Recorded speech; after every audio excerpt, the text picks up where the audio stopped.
we're now moving into a part of our workflow where we've built the initial timeline. We've got the clips in. We're pretty happy with the overall structure. Sometimes what you want to do is you want to sort of create a duplicate of your timeline, a backup of your timeline. If you go to the timeline menu at the top of your interface and then come down to the very bottom of that, there's a command here that says find current timeline in media pool. This is a really useful feature, and it will open the bin where my timelines are, but also, as you can see, it will actually highlight the timeline for me. So now what I can do is I can just simply duplicate that timeline. If you right click on the timeline, you can then choose duplicate timeline. And as you can see, this creates a copy of the timeline. You're more than welcome to rename that if you find that useful.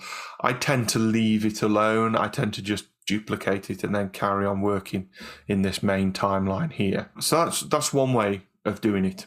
Although I'd like to share a secret. I'm terrible at doing this. I really am. Though there are times when I've done this for real world work, when I've just simply opened a timeline and just started cutting. Sometimes I realize I've done it again. I haven't duplicated, I haven't backed up the timeline before I started working on it. Well, maybe the guys at Blackmagic Design, maybe they've been watching what I've been doing. I don't know. But one of the recent updates for 18.5, they actually added a feature which was really useful for me, and this is automatic timeline backups.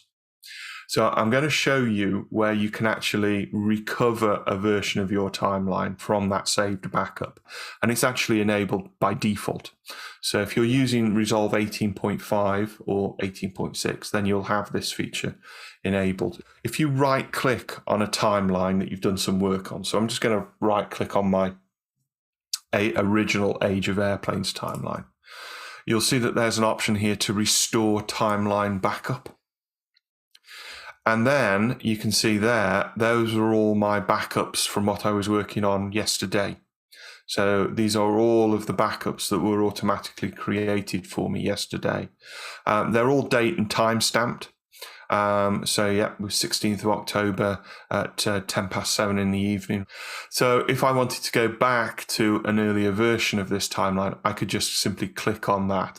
And what will happen is Resolve will automatically import the timeline for me. Let's go back to just before 7 o'clock yesterday evening.